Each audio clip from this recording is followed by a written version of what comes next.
Indah rencanamu Tuhan di dalam hidupku. Dulu ku tak tahu dan ku tak mengerti semua jalanmu.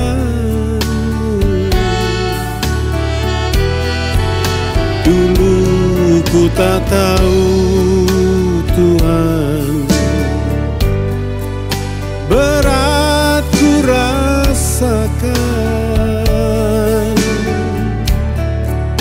hati menderita dan ku tak berdaya menghadapi semua.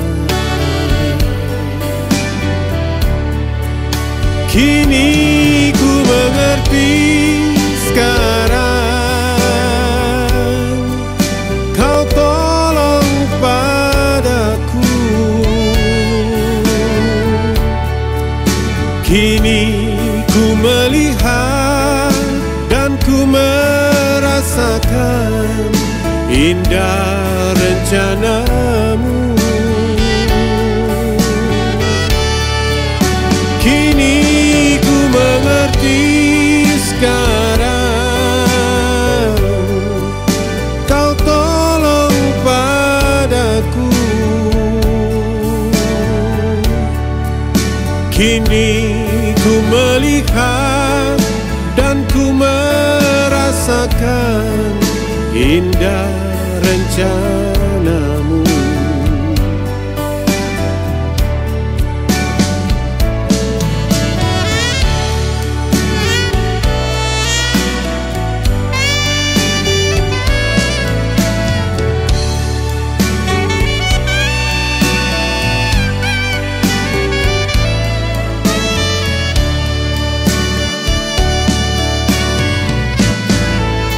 Dulu ku tak tahu Tuhan, berat ku rasakan, hati menderita dan ku tak berdaya menghadapi semua. Kini ku mengerti sekarang, Kau tolong padaku. Kini ku melihat dan ku merasakan indah rencanamu.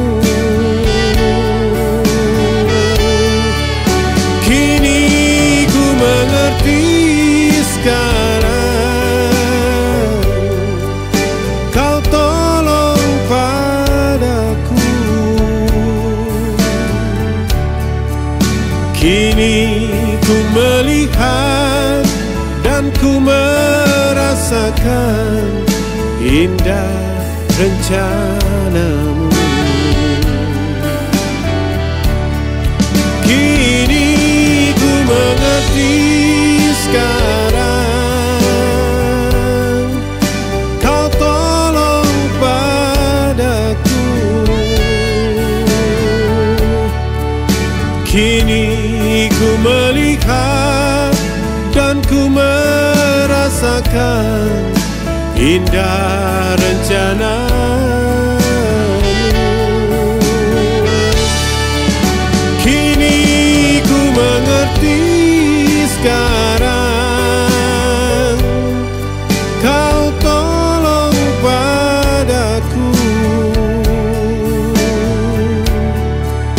Kini ku melihat dan ku merasakan indah rencanamu.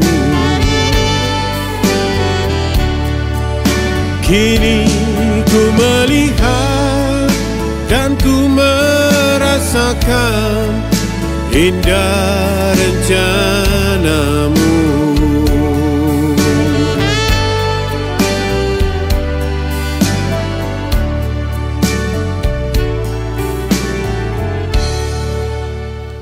Shalom Bapak Ibu Saudara yang kekasih dalam Tuhan.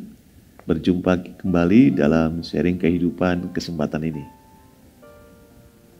Dikala hidup terasa membosankan. Inilah judul renungan yang akan saya bagikan kepada saudara, kiranya bisa menjadi berkat buat kita semua. Bapak Ibu Saudara yang kasih dalam Tuhan, kehidupan kita ini berjalan tanpa bisa dihentikan. Bahkan saat kita merasa ingin istirahat sejenak, kehidupan ini terus berjalan. Nggak bisa berhenti. Seperti kita bernafas. Kalau kita berhenti bernafas sekian lama, maka bisa jadi kita dianggap sudah tidak hidup lagi alias mati. Dan waktu serta kehidupan yang terus berjalan ini seringkali membawa kita ke dalam kejenuhan, kebosanan. Coba saudara bayangkan aktivitas yang kita lakukan setiap hari. Mulai dari bangun tidur, kemudian kita siap-siap, prepare untuk berangkat kerja, berangkat ke sekolah, berangkat ke kampus, atau mungkin antar anak ke sekolah, setelah itu buka toko, lalu ke pasar, kemudian singkat cerita sore hari kita pulang kerja atau pulang sekolah, pulang dari kampus, mandi, kemudian makan, istirahat sebentar, atau bagi yang buka toko, ketika tokonya udah tutup, harus hitung uang lagi, beres-beresin nota masuk, nota keluar, mandi, makan, ada waktu nonton sebentar, kemudian tidur.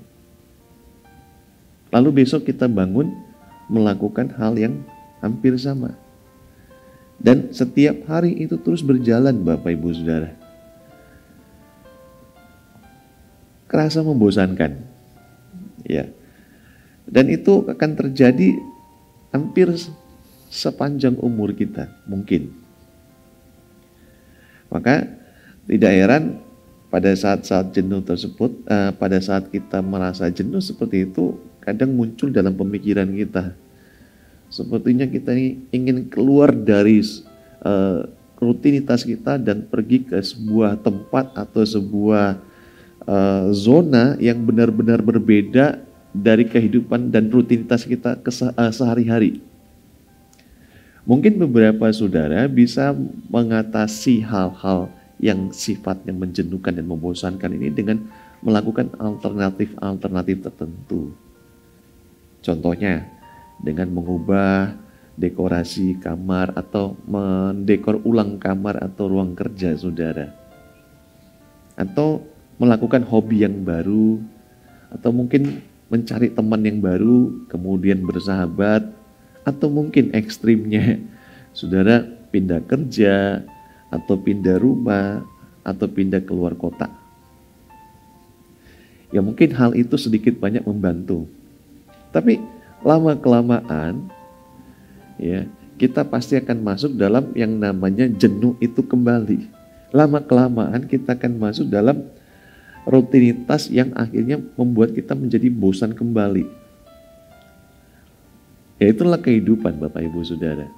Nah sekarang saya mau ajak Bapak Ibu Saudara untuk coba kita renungkan, coba kita pikirkan apa yang dialami oleh murid-murid Tuhan Yesus.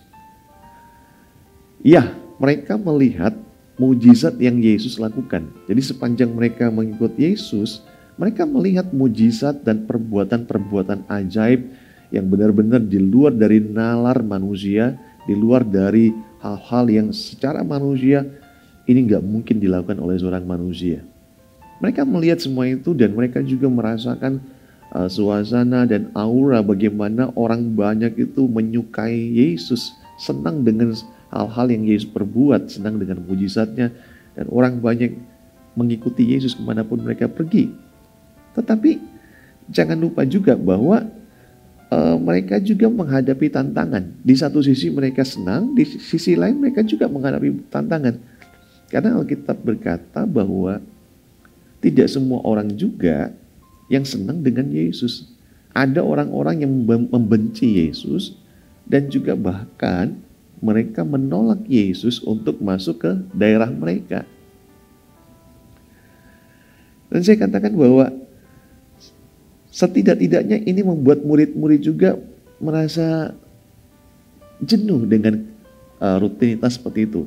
Apalagi ditambah dengan begini, saudara. Kehidupan Yesus, Tuhan Yesus, ketika dia ada di dunia ini, itu nggak menetap. Hidupnya nomaden, berpindah dari satu tempat ke tempat yang lain, dari satu daerah ke daerah yang lain, berjalan dari hari ke hari, sebagaimana yang dia katakan bahwa serigala mempunyai liang, burung mempunyai sarang, tetapi anak manusia tidak punya tempat untuk meletakkan kepalanya. Itulah yang dialami oleh Yesus. Dan murid-murid mengikutinya seperti itu. Hari ini mungkin tinggal di kota A, besok harus berangkat menuju kota B. Lusa harus berangkat lagi. Dan itu yang dilakukan tiap hari. Ketemu orang banyak, mujizat terjadi, orang banyak heboh, senang. Begitu selesai, ketemu musuh, orang banyak yang berjumpa dengan Yesus yang gak senang, menolak Yesus. Dan itulah rutinitas. Dan saya percaya bahwa murid-murid juga pasti mengalami yang namanya kebosanan, boring, membosankan, atau hal-hal yang menjenuhkan. Nah, hal ini bisa terlihat ketika dalam satu peristiwa Yesus mengajak 3 orang muridnya untuk berdoa di gunung. Kisah itu terdapat di dalam kitab Injil Lukas pasal yang ke-9, ayat yang ke-28 sampai dengan ayat yang ke-32. Demikian firman Allah, saya bacakan buat kita semua. Kira-kira 8 hari sesudah segala pengajaran itu, Yesus membawa Petrus, Yohanes, dan Yakobus lalu naik ke atas gunung untuk berdoa. Ayat 29, ketika ia sedang berdoa, rupa wajahnya berubah dan pakaiannya menjadi putih berkilau-kilauan. Dan tampaklah 2 orang berbicara dengan dia, yaitu Musa dan Elia. Keduanya menampakkan diri dalam kemuliaan dan berbicara tentang tujuan kepergiannya yang akan digenapinya di Yerusalem. Sementara itu Petrus dan teman-temannya telah tertidur, dan ketika mereka terbangun, mereka melihat Yesus dalam kemuliaannya dan kedua orang yang berdiri di dekatnya itu. Ayat terakhir 33. Dan ketika kedua orang itu hendak meninggalkan Yesus, Petrus berkata kepadanya, "Guru, betapa bahagianya kami berada di tempat ini. Baiklah, kami dirikan sekarang 3 kemah. 1 untuk engkau, 1 untuk Musa, dan 1 lagi untuk Elia." Tetapi Petrus tidak tahu apa yang dikatakannya itu. Amin. Nah, Bapak Ibu Saudara, kisah ini menceritakan bahwa saat Petrus, Yohanes, dan Yakobus melihat Yesus dalam kemuliaannya, melihat Shekinah glory, kemuliaan Allah, Alkitab berkata mereka sangat takjub dan senang sekali. Bahkan mereka melihat 2 tokoh Alkitab Perjanjian Lama, yaitu Musa dan Elia dalam kemuliaannya mereka, dalam kemuliaan mereka juga. Mereka sangat senang, Bapak Ibu Saudara. Saking senangnya karena setelah ribuan tahun, yang ratusan tahun sebelumnya, ratusan tahun ke belakang, mereka itu orang-orang Islam nggak pernah melihat kemuliaan Allah lagi. Ya mungkin sejak kitab Maleakhi, 400 tahun kemudian mereka nggak pernah melihat kemuliaan Allah lagi. Nah ini Petrus, Yohanes, dan Yakobus, mereka melihat kemuliaan Allah itu. Waduh, mereka senang sekali. Dan saking senangnya, Petrus berkata kepada Yesus, "Guru, betapa bahagianya kami berada di tempat ini. Baiklah, kami dirikan sekarang 3 kemah. 1 untuk engkau, 1 untuk Musa, dan 1 untuk Elia." Atau kalau saya boleh bahasakan perkataan Petrus kepada Yesus, Petrus bilang gini, "Guru, kita tinggal di sini aja lah ya.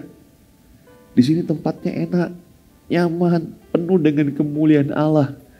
Udah guru, kita gak usah kemana-mana lagi, gak usah turun gunung lagi ya guru ya." Tapi Alkitab bilang, Petrus tidak tahu apa yang dikatakannya itu. Atau bahasa lain mengatakan bahwa Petrus asal ngomong aja. Mungkin suasana hatinya pada waktu itu sedang dibawa oleh euforia emosi. Jadi dia nggak tahu apa yang dia omongkan. Pokoknya apa yang keluar, apa yang muncul, itu yang dia sampaikan. Tapi Yesus juga tahu apa maksud Petrus mengatakan hal itu. Tuhan tahu hati Petrus. Maka ketika suasana itu selesai, Yesus mengajak 3 muridnya untuk turun gunung. Bukan untuk tinggal di situ.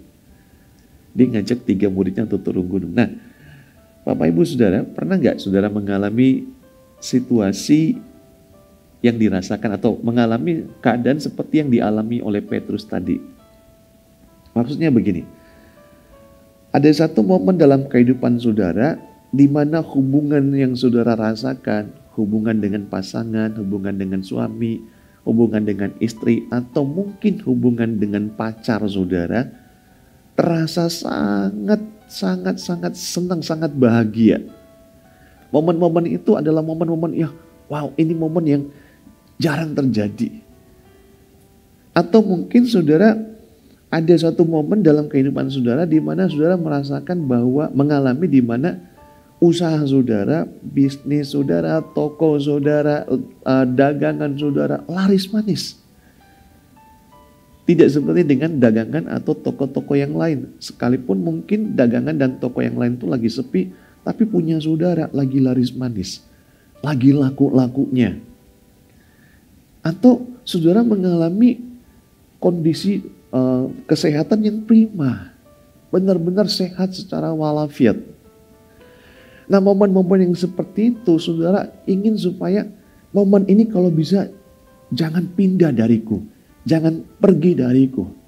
Kita ingin supaya momen itu terus terjadi dan terus kita alami sepanjang sisa usia kita.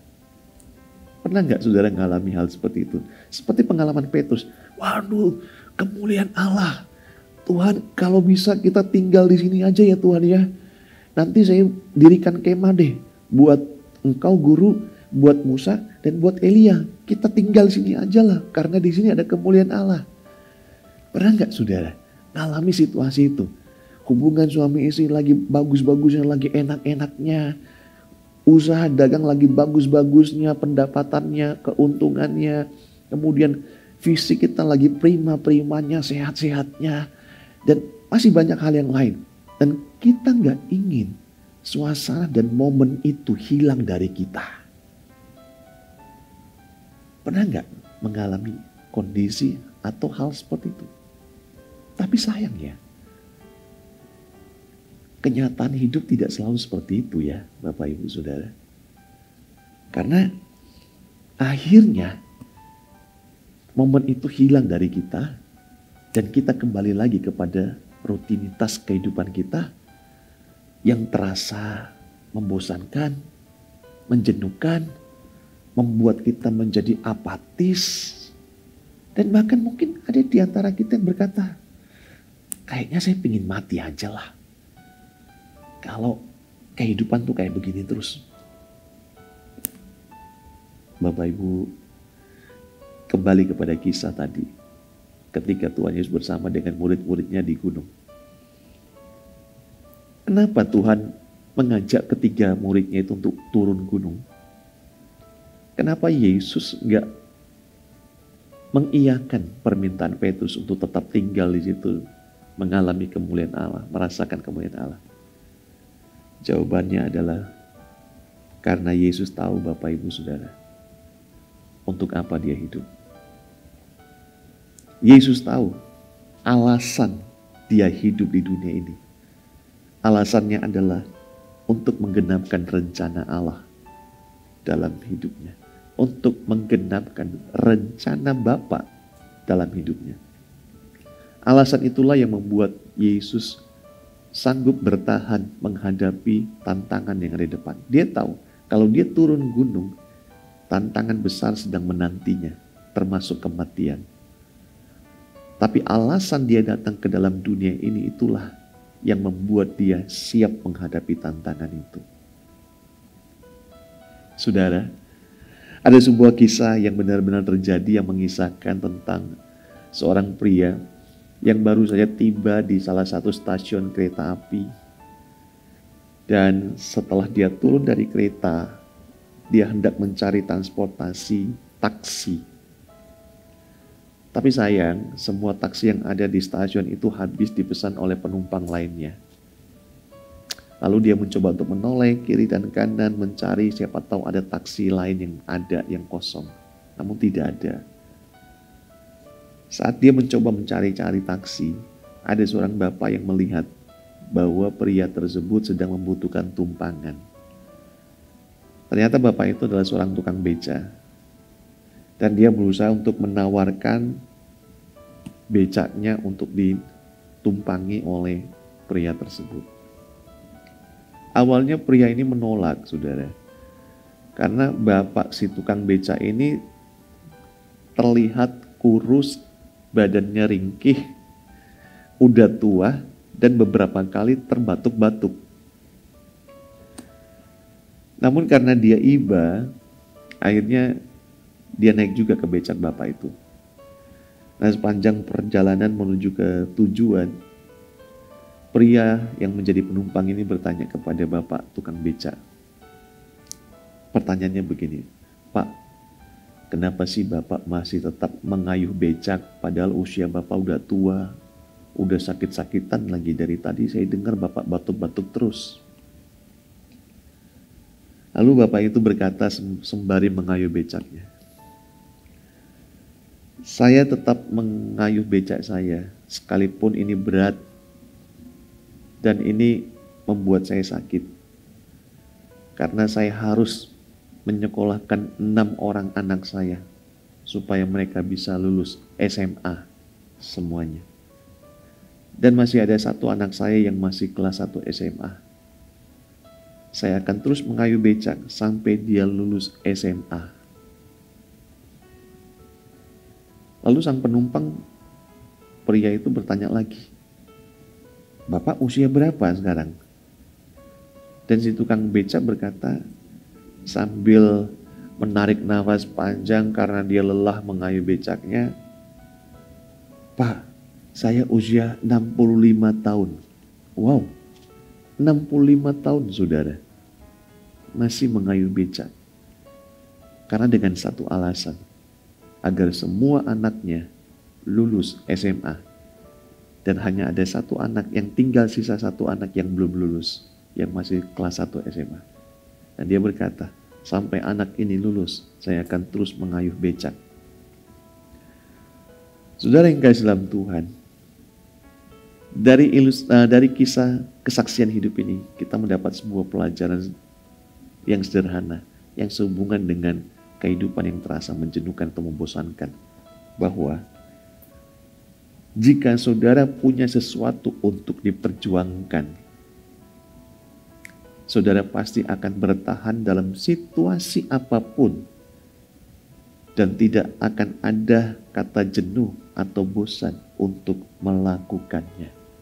Saya ulangi, jikalau ada sesuatu yang saudara perjuangkan, maka saudara pasti akan melakukan hal tersebut sekalipun harus menghadapi rintangan dan halangan tantangan. Karena alasan tersebutlah yang membuat saudara harus mencapainya. Dan dengan demikian tidak ada kata bosan, tidak ada kata jenuh. Coba saudara renungkan kata-kata saya. Hal-hal yang membosankan kita hari-hari ini akan terasa sangat berarti dan sangat berharga ketika kita tidak bisa melakukannya lagi. Orang yang hari ini mungkin bekerja dan merasa jenuh dengan pekerjaan kantoran, pekerjaan mungkin di toko, di pabrik, akan terasa pekerjaan itu sangat dibutuhkannya lagi ketika dia akhirnya menjadi pengangguran selama berbulan-bulan. Suami atau istri kita yang hari-hari ini mungkin sifatnya, perilakunya, tindakannya terasa membosankan, menjenuhkan bagi kita. Untuk kita omongin, aduh mi, aduh pi, pah, mah, bertobat. Atau janganlah ngelakuin itu terus. Udah berapa kali saya ngomong, kita kesal dengan sifatnya, dengan perilakunya. Tapi kita akan merindukan hal tersebut ketika dia sudah gak ada lagi bersama dengan kita. Anak-anak yang sering kali kita nasihati karena keteledoran mereka, karena kecerobohan mereka, karena mungkin kemalasan mereka, kamar berantakan, sepatu berantakan, baju berantakan, dan semuanya kita nasihati, kita omongin sampai kita capek sendiri sebagai orang tua. Dan kita berkata mungkin sama aduh nih anak mau diapain lagi, sampai kapan diomongin, sampai kapan dia bisa berubah. Kita udah jenuh, kita udah bosan. Mungkin kita marah karena kita udah bosan menegur, bosan memberitahu. Dan kita mungkin bisa bodoh amat lah. Tapi satu saat ketika mereka harus keluar dari rumah untuk meneruskan kuliah atau untuk berumah tangga, kita akan merindukan kembali momen-momen itu dengan mereka. Jadi dengar saudara, sesuatu yang terasa membosankan, yang hari-hari ini kita kerjakan, yang hari-hari ini kita keluhkan, omelkan, itu akan terasa sangat berharga ketika semuanya itu sudah hilang dari kita dan kita merindukan hal itu kembali terjadi. Jadi Bapak Ibu saudara yang kasih dalam Tuhan, jika hidup kita terasa membosankan hari-hari ini, maka ingatlah alasan saudara hidup. Ingatlah alasan tujuan saudara melakukan hal tersebut. Seperti Bapak tukang beca tadi. Sekalipun pekerjaannya berat di usianya yang 65 tahun. Tapi dia terus mengerjakannya. Mungkin itu menjenuhkan bagi dia. Mungkin itu membosankan bagi dia. Apalagi kalau nggak dapat penumpang. Tapi alasan untuk dia mengerjakan itulah yang menggerakkan dia untuk terus mengerjakannya. Supaya anaknya semua lulus SMA. Jadi coba renungkan kembali. Alasan kita mengerjakan sesuatu yang kita anggap bosan. Alasan kita mengerjakan sesuatu yang kita anggap, aduh ini sudah menjenuhkan buat saya. Dan kemudian yang kedua jangan lupa, syukuri semua itu. Mungkin terasa membosankan, ya saya ngerti, saya juga ngalami. Tapi dengan kita mensyukuri semua hal itu, maka itu akan menjadi obat buat kita. Karena saya ulangi, apa yang kita anggap bosan hari ini, apa yang kita anggap menjenuhkan hari ini, akan kita anggap berharga di satu hari kemudian, tatkala semua itu tidak ada lagi dalam hidup kita, atau tatkala kita tidak mengerjakannya lagi. Kita rindu untuk mengalaminya lagi. Jadi kesimpulan saya, ingatlah alasan saudara mengerjakannya. Alasan saudara hidup. Alasan saudara mengerjakan hal tersebut. Dan kedua, syukurilah. Maka Tuhan akan memberikan saudara kekuatan. Amin. Mari kita berdoa. Terima kasih buat sharing kehidupan pada hari ini Tuhan. Ajar kami untuk tidak terus mengeluh dalam kejenuhan hidup kami. Rutinitas hidup kami yang mungkin membosankan hari-hari ini. Biar kami boleh mengerti dan memahami sebagaimana yang firman-Mu telah kami dengarkan saat ini. Bahwa segala sesuatu yang kami kerjakan itu ada alasannya. Hidup kami pun di dunia ini ada tujuannya. Mampukan kami untuk menemukan tujuan hidup kami ya Tuhan. Dan alasan kami mengerjakan sesuatu. Bukan hanya sekedar kami bisa hidup. Bukan hanya sekedar kami bisa bertahan di dunia ini. Tapi ajar kami untuk menemukan esensi utama. Inti makna utama, isi utama dari sesuatu yang sedang kami kerjakan. Sedang kami upayakan. Yang mungkin hari-hari ini sangat membosankan untuk kami lakukan. Dan ajar kami Tuhan untuk mensyukuri semua hal itu. Karena apa yang kami anggap jenuh, bosan ketika kami mengerjakannya, satu saat itu akan menjadi sesuatu yang sangat berarti ketika kami tidak bisa lagi melakukannya. Mungkin karena kami sudah tidak bekerja lagi, kami kehilangan pekerjaan, sehingga kami merindukan suasana kerja dari pagi sampai sore, pulang malam. Yang dulu sangat membosankan untuk kami lakukan, tetapi sekarang kami butuh hal itu karena kami kehilangan. Mungkin kami bosan menegur pasangan, menegur anak-anak kami, memberitahu mereka. Di satu saat ketika mereka tidak ada lagi bersama dengan kami merindukan momen-momen itu Tuhan.